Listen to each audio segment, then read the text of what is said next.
হরে কৃষ্ণ, রাধে রাধে। গোপাল সোনা লীলা কথা চ্যানেলে আপনাদের সুস্বাগতম। আমি আপনাদের সখী বৃন্দা দেবী দাসী। সকল বৈষ্ণব ভক্তবৃন্দের চরণে আমার কোটি কোটি প্রণাম। আজকে আপনাদের সকলের জন্য নিয়ে চলে এসেছি নন্দ উৎসব স্পেশাল ভিডিও।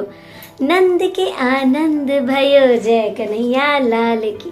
তো জন্মাষ্টমী চলে এলো আর তারপরে আসছে নন্দ উৎসব। এই যেমন জন্মাষ্টমী আমাদের সকলের জন্য বড়ই একটা প্রিয় দিন, বড় একটা স্পেশাল দিন, যেমন জন্মাষ্টমী আমাদের সকলের জন্য বড়ই স্পেশাল একটা দিন, ঠিক সেই রকমই নন্দ উৎসবও আমাদের সকলের জন্য একটা স্পেশাল দিন। ভগবান শ্রীকৃষ্ণের আগমনের আনন্দে নন্দ মহারাজ যে বিশাল উৎসব করেছিলেন তাকেই বলা হয় নন্দ উৎসব। ভগবান শ্রীকৃষ্ণকে তার সন্তান রূপে পেয়ে তিনি এতই আনন্দিত ছিলেন যে তার কোনো তুলনা হয় না। তিনি দান ধ্যানে সম্পূর্ণ করে দিয়েছিলেন ব্রজবাসীদেরকে। আর এই দিনটি সেই জন্যই আমাদের সকলের জন্য বড়ই ইম্পর্ট্যান্ট একটা দিন, কারণ আমাদের গোপু সোনার উৎসবের দিন। যেভাবে জন্মাষ্টমীর দিনটাকে আমরা খুব সুন্দরভাবে সেলিব্রেট করি, ঠিক সেই রকমই নন্দ উৎসবকেও আমরা খুব আনন্দের সঙ্গে পালন করতে পারি। তো চলুন নন্দ উৎসবের দিন আমরা কি কি করতে পারি সেটা একটু আপনাদের সঙ্গে শেয়ার করি। তো সবার প্রথম বলে দিই যে নন্দ উৎসব এবছর কত তারিখে পড়ছে। তো দেখুন, যেহেতু 2024 সালে 26 তারিখ আমরা জন্মাষ্টমী পালন করছি, তাই 27 তারিখে আমরা নন্দ উৎসব পালন করব। এবারে 26 তারিখ যেহেতু মধ্যরাত্রিতে ভগবান শ্রীকৃষ্ণের পূজন হয়, তাই জন্মাষ্টমীর পারণ সময় কিন্তু সকাল 5টায়। সকাল 5টায় আমরা ভগবানের চরণামৃত পান করে আমরা নিজেদের উপবাসকে বিরাম দেব এবং তারপরে খুব সুন্দর করে আমরা নন্দ উৎসবটাকে পালন করব। সেদিন সর্বপ্রথম ভগবানকে ঘুম থেকে জাগিয়ে তাকে যে ভোগ আপনারা লাগান সেই ভোগ অবশ্যই নিবেদন করুন, যেমন দুধের ভোগ বা ফ্রুটসের ভোগ বা ড্রাই ফ্রুট আমরা যা পাই সেটা কিন্তু ভগবানকে সর্বপ্রথম ঘুম থেকে জাগিয়ে নিবেদন করি। তো ভগবানকে ঘুম থেকে জাগিয়ে ভোগ নিবেদন করে সর্বপ্রথম আমরা মঙ্গল আরতি সম্পূর্ণ করব। মানে সেদিনও আমরা ভোরবেলা জাগার চেষ্টা করব, কারণ অনেক ভক্তরা আছেন যারা ভোরবেলা জাগতে পারেন না। তো সেদিন আমরা অবশ্যই চেষ্টা করব আমরা যেন সেদিন মঙ্গল আরতির সময় ঘুম থেকে জেগে পরিষ্কার পরিচ্ছন্ন হয়ে স্নান সম্পূর্ণ করে ভগবানের মঙ্গল আরতি সম্পূর্ণ করে নিই। তো ভগবানের মঙ্গল আরতি সম্পূর্ণ করে তাকে দুধ ভোগ নিবেদন করে সেদিন আমরা ভগবানকে দুধ দিয়ে স্নান করাবো। জন্মাষ্টমীর দিন যেমন আমরা ভগবানকে পঞ্চামৃত দিয়ে স্নান করিয়েছিলাম, ঠিক সেই রকমই নন্দ উৎসবের দিন আমরা ভগবানকে দুধ দিয়ে স্নান করাবো। দুধ দিয়ে স্নান করানোর পরে যদি আপনার কাছে নতুন পোশাক থাকে তো ভগবানকে ধারণ করান, আর না হলে আপনার কাছে ভগবানের যে হেভি ড্রেস আছে, যেটা সুন্দর দেখতে, অনেক সুন্দর দেখতে, সেই পোশাকটা আপনি ভগবানকে ধারণ করান। মনে রাখতে হবে সেই দিনটা আমরা অবশ্যই আমাদের গোপাল সোনাদেরকে দোলনায় বসানোর চেষ্টা করব। দোলনায় বসিয়ে ভগবানকে আমরা অবশ্যই দোলনায় দুলাবো, কারণ আমাদের লালা তো অনেক ছোট, তাই না? তো সেই জন্য আমরা নন্দ উৎসবের দিন অবশ্যই ভগবানকে দোলনায় বসাবো। আর যেহেতু জন্মাষ্টমীর দিন আমরা ভগবানকে অনেক রকম ভোগ নিবেদন করতে পারি না, কারণ সেই সব ভোগগুলো তো আমরা গ্রহণ করতে পারি না। তো মনের মধ্যে সবসময় চিন্তা থাকে যে এই যে ভোগ আমরা নিবেদন করলাম, এই ভোগ তো আমরা গ্রহণ করতে পারবো না। তাই যে সব ভোগগুলো আমরা গ্রহণ করতে পারবো সেই সমস্ত ভোগই আমরা বেশিরভাগ নিবেদন করে থাকি। তো নন্দ উৎসবের দিন কি আপনি নিজের মন পছন্দ মতো এবং ভগবানের প্রিয় সমস্ত কিছু ভোগ ভগবানকে নিবেদন করতে পারেন। সেই সমস্ত ভোগ আপনি চেষ্টা করুন নিজের হাতে বানানোর। সেদিন আমরা ভগবানকে 56 ভোগও নিবেদন করতে পারি।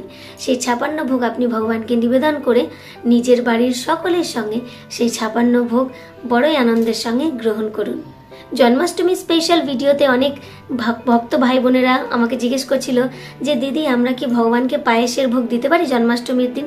তো দেখুন, আমরা জন্মাষ্টমীর দিন ভগবানকে সমস্ত ভোগ নিবেদন করতে পারি।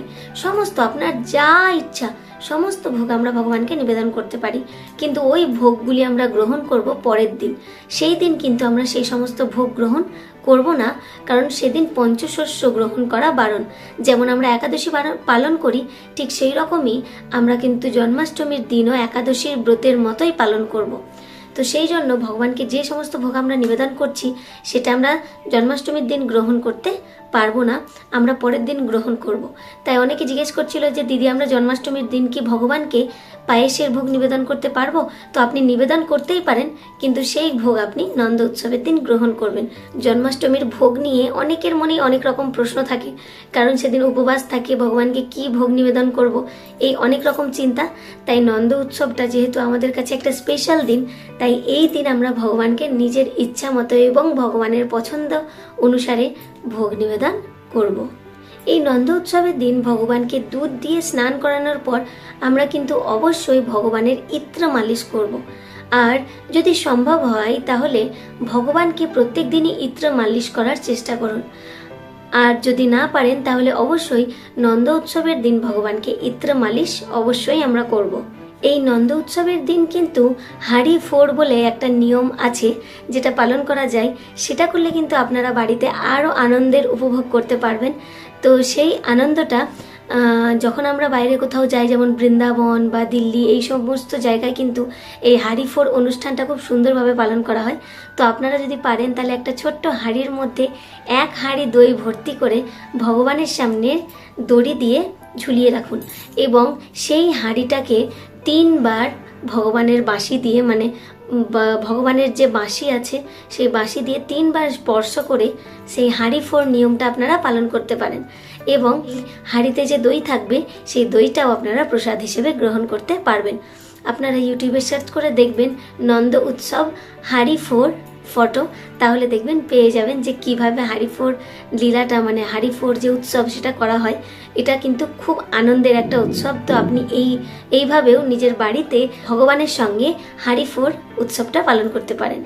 এই নন্দ উৎসবের দিন দানের একটা দারুণ মাহাত্ম্য আছে, কারণ যখন ভগবান শ্রীকৃষ্ণ নন্দ মহারাজের গৃহে এসেছিলেন, যখন তার জন্ম হয়েছিল, নন্দ মহারাজ এতটাই আনন্দিত ছিলেন যে তিনি নিজের 2 হাত ভর্তি করে সকলকে দান করছিলেন। দানে দানে তিনি সম্পূর্ণ বৃন্দাবনকে এতই দান করেছিলেন যার তুলনা হয়তো কখনোই হয় না। তো সেই জন্য নন্দ উৎসবের দিন দানের একটা বিশেষ মাহাত্ম্য আছে। আপনারা যদি পারেন তাহলে এই নন্দ উৎসবের দিন দান করতে পারেন।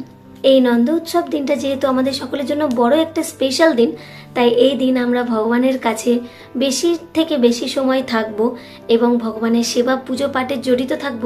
এবং এই দিন আপনি ভগবানের লীলা গান করতে পারেন, লীলা শ্রবণ করতে পারেন, লীলা পঠন করতে পারেন, সমস্ত কিছু করতে পারেন এবং ভগবানের নাম বেশি বেশি আমরা জপ করব।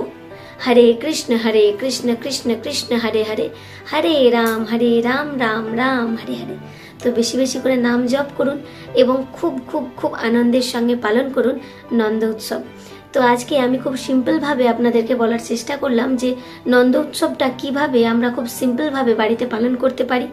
যদি নন্দ উৎসবকে নিয়ে আরও কোনো প্রশ্ন আপনাদের মনে থাকে তাহলে অবশ্যই আমাকে জিজ্ঞেস করবেন, আমি সেই সমস্ত প্রশ্নের উত্তর দেওয়ার চেষ্টা করব।